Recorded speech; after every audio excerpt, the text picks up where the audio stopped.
I have come up with a couple other things that I think will really help with diffusion. So what I have here is I've added walls all the way around to help bounce.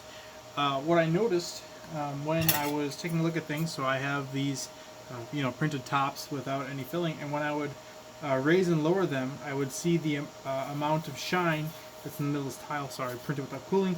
The amount of shine that was in this tile increase and decrease. I can probably try to show that effect in a little bit. As you can see in the center here, we have some bright points around each one of these sides, but yet the middle seems pretty dark. That's kind of want to raise that up, like has been discussed in the forums, as well to get it shining down.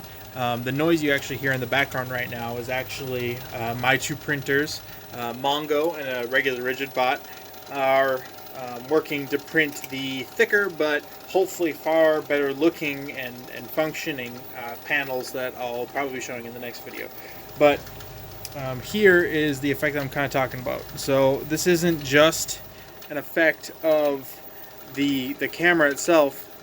I see it in real life, but as you lower the pane further down, you get a reflection, and that illuminates the center and makes it look really, really nice, I feel. So you put it in, and you can see the top glow evenly, glow evenly, glow evenly, glow evenly, and once you get it back to where it doesn't reflect to the middle, you start getting the shadows again.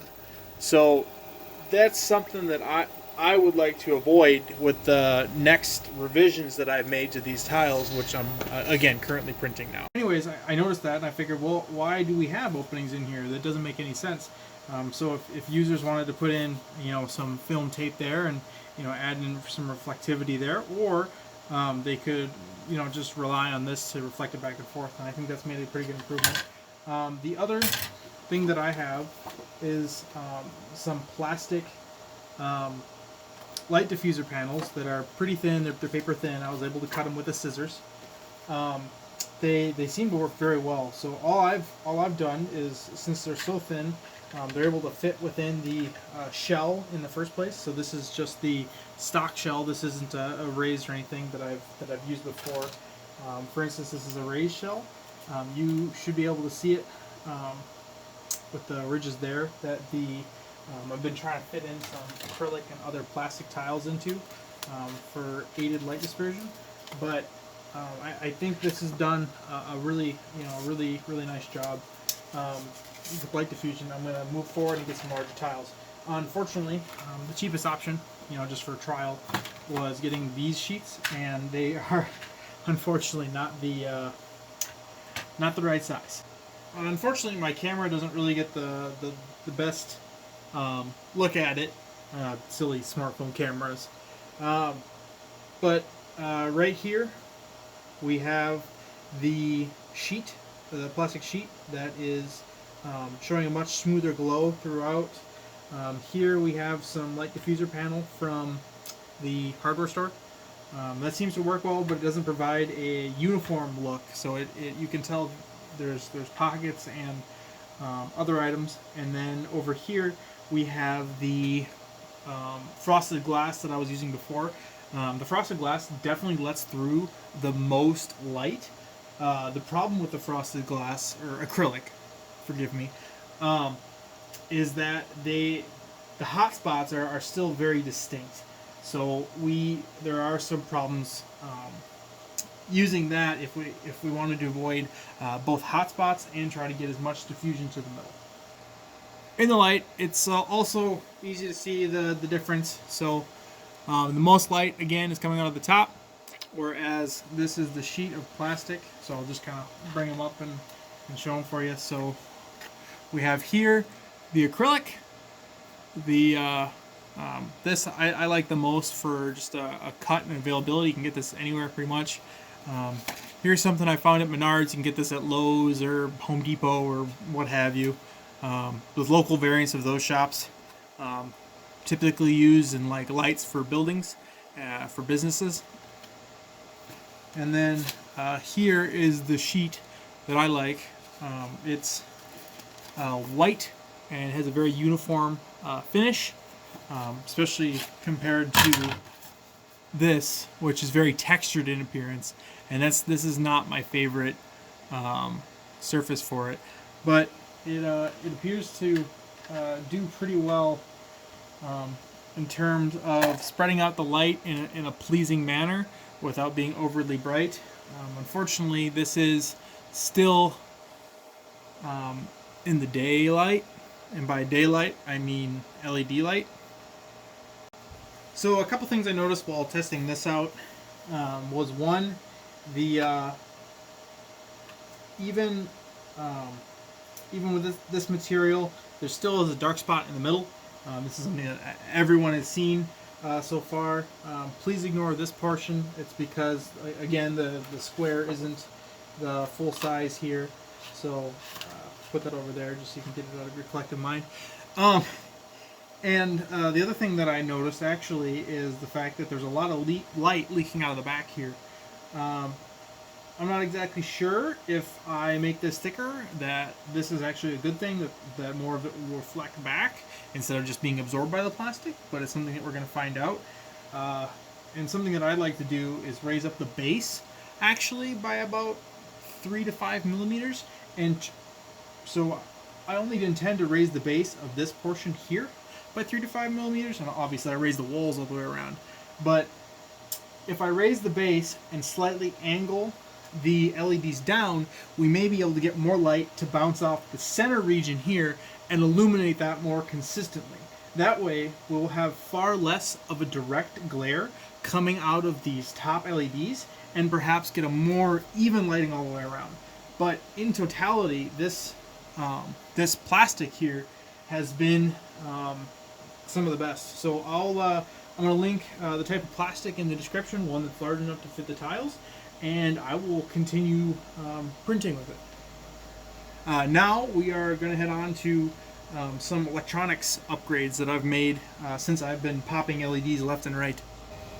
One other oddity while I was trying to troubleshoot it was that they wouldn't fry while they were on just the USB power supply plugged into here, no extra power supply.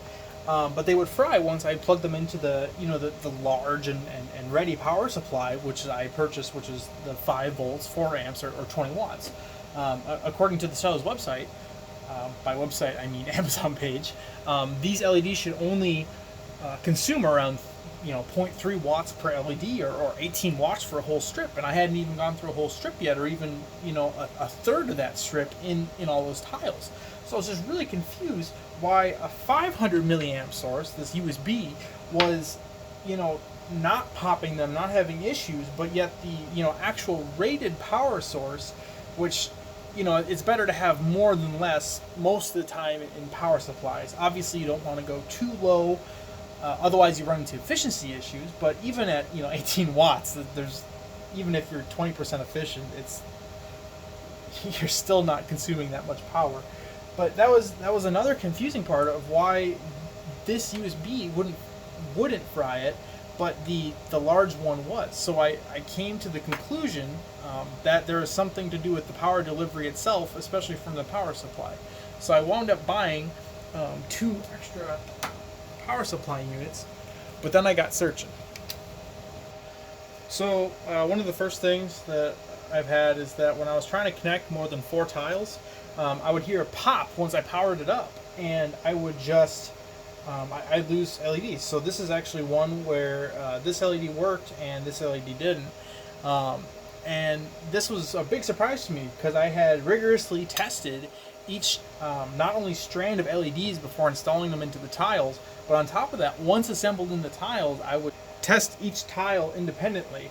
So I began looking online for some answers, and I noticed Spigot, I think his tag is, correct that if I'm wrong, on the forums attached a capacitor and a resistor to the control board, and that wasn't in the original spec. So I did more searching. I took a look at the Adafruit New Pixel page, and I found out that they recommend a 1000 millifarad capacitor connected from positive to negative as close to ground as possible, or as close to the wiring as possible, so don't let it get along your wiring, because for a switching power supply, such as the one that is recommended on the forums and the one that I bought, there may be some AC, not only frequencies but voltages that kind of sneak in along the way, especially during power up, which may be causing my strange issues where the LEDs were failing at the end of the strip.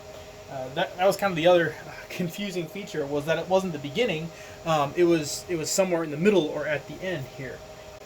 So I was befuddled by that, and I found out that not only do they recommend a capacitor between the kind of a delicate operation here, a capacitor between the positive and the negative across it. Make sure you get your polarities right, because capacitors are polar. But also they recommended a resistor in line with the data pin here, the red one in this display, to help filter out any noise that can be introduced in the system, either from the power supply or the LEDs. I found out today that LEDs have, even though they're very low current initially, their inrush current, the current that they ask for, if you want to put it in a very colloquial way, right away when they power up, is much higher than traditional lighting, like your incandescent bulb or fluorescent bulbs, because they have much higher inductance, so they resist that. Whereas LEDs are just like, bam, I want all the current right now, fill every single part of the photon emitting part of this, and do it now. And so the resistor on the data port will help with that. I'll be making this upgrade on every on the mood light that I have now, but it's currently on my test bench, and I'll be verifying it with a couple more LEDs. It got pretty frustrating because I fried two complete tiles, or not complete, semi-complete tiles in a row, and it wasn't.